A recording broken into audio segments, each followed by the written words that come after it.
Hi guys, in today's review we'll be on a Dad's Army rolling stock review from Dapol, and BUGGLEKELLY Station is the one who's got these commissioned.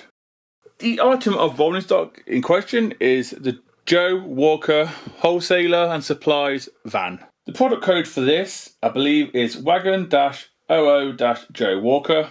The year is not available. They were announced in January or February of 2025 and they come in the summer, June, July of 2025 as well. The price for these is £26, not including postage. You can only get them from one place, which is BUGGLEKELLY Station's website, which I will put a link to it in the description. I'll also put his channel on the end card as well. So yeah, when this was announced, I was very excited. I do like my novelty, shall we say, rolling stock from any of the films or sitcoms that I like. So this was a must, and from here it does look stunning in the black livery, which, being a black marketeer, does make sense. So let's get into the review and see what it's all about, shall we? So here goes. There is no details to add or history for this Dad's Army vent van.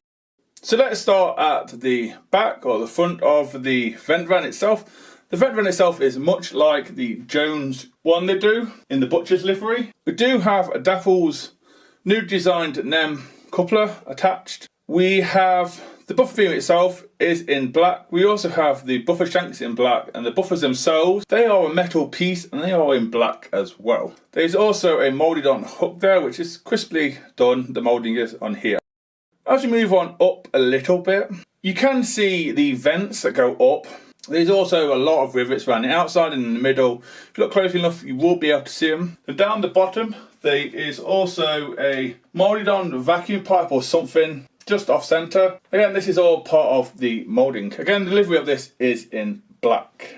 As we now move on to the side of this vent van, I do believe this vent van is an L&MR design. I have my facts correct. If not, it is the Great Western one. I believe they're the two that Dapol do, but I'm sure it's the L&MR one. So we do have metalwork and rivets if you look closely enough. We also have some woodwork as well. The livery of the van itself is in black, I'm guessing for the black market of Joe Walker Wholesaler Supplies. And the tampo printing is quite nice. It's not as nice as the Jones Butcher's van, but that one is iconic. But this is a nice livery. We do have some sub-applied printing at the corners at the bottom. One says it's 12 tons, and then the other one on the right hand side tells you where to return it, which is Warburton on Sea, where Dad's Army is based. Them doors are moulded on. The other side we do have some sticky out things to stop the doors from banging in real life. Again, there's also some moulded on locks and chains to go with it. As we move on down, we do have everything moulded on. We have axles and springs. We have the brake rigging, and we also have some brake shoes as well. And you can also see, I believe they are metal spoked wheels below, which are quite shiny. There's also a brake handle there too. Nothing is written on the sole bar as far as I am aware. As we now do an aerial view on top of this van roof is different to all the others in the Dad's Army range, and a different one to I've seen from Dapol, if I'm honest with you.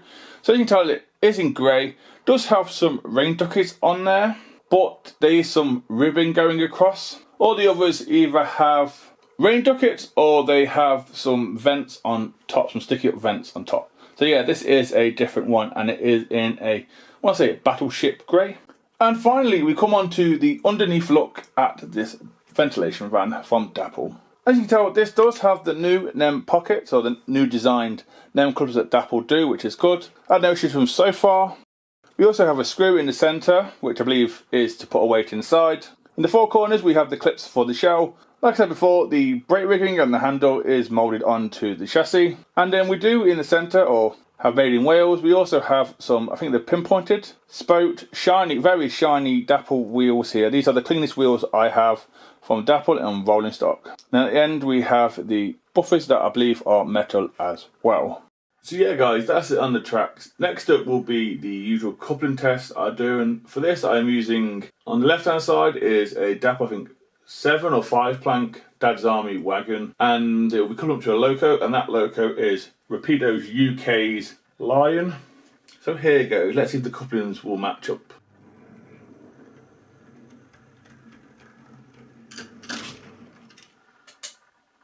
Seems it has.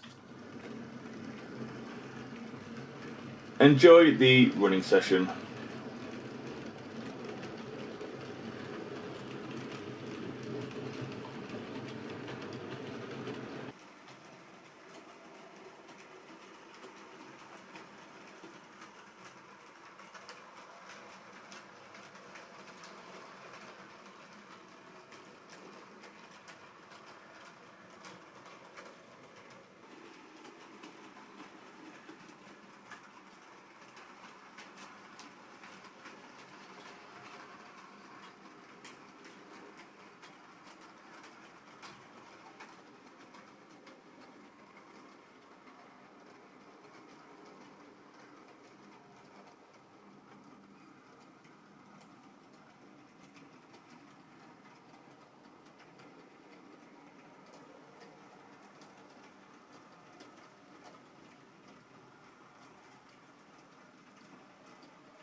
So yeah guys, that's the end of the running session and the review. Before I give my opinion on the wagon, I will tell you what was pulling the train and what was in the train. So pulling the train, we had Rapido UK Lion, that was in the Titfield Thunderbolt film. And then the other stock around it, we had from Only Fools, Titfield Thunderbolt, and we also had some Dad's Army again. Film, TV, rolling stock, train, and then we had a Rapido Toad at the end. Again, I think a Toad was featured in the Titfield Thunderbolt, I'm not sure which Toad it was. So yeah, like I said at the start, the only place you can get these from is BUGGLEKELLY Station, and they are £26 exactly. Some may say that's a little expensive, but I do understand why it's that price. Dapol have to make a profit. Tom Marshall has to make a profit, also has to pay for the license from the BBC to use the Dad's Army stuff on the boxes and everywhere else he does. So I do get it. I know the model is basic, it's old tooled, it's basic, but it does the job. For me, £26 isn't a bad price for something that's a limited edition and you have to go through the licenses.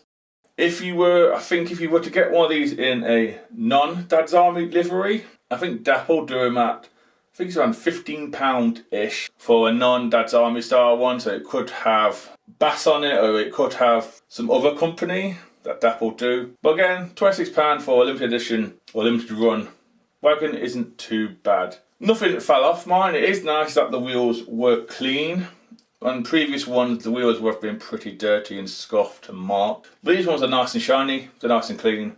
It looks good in the train. It also suits the rest of the Dad's Army stuff, if I'm honest with you. And Joe Walker being a black marketeer, the livery being black does make sense. And there's a nice little nod to where to return it to. So yeah, as a fan of Dad's Army stuff, this is a must for me. It's a really nice model. It runs well with no wobbles as far as I'm aware. The couplings work, which is great. It's nice to run some Dapol rolling stock in my videos. So yeah, this was my take on BUGGLEKELLY Station Joe Walker vent van from Dapol. Hope you liked the review. Hopefully I'll see you in the next one. So please take care and goodbye.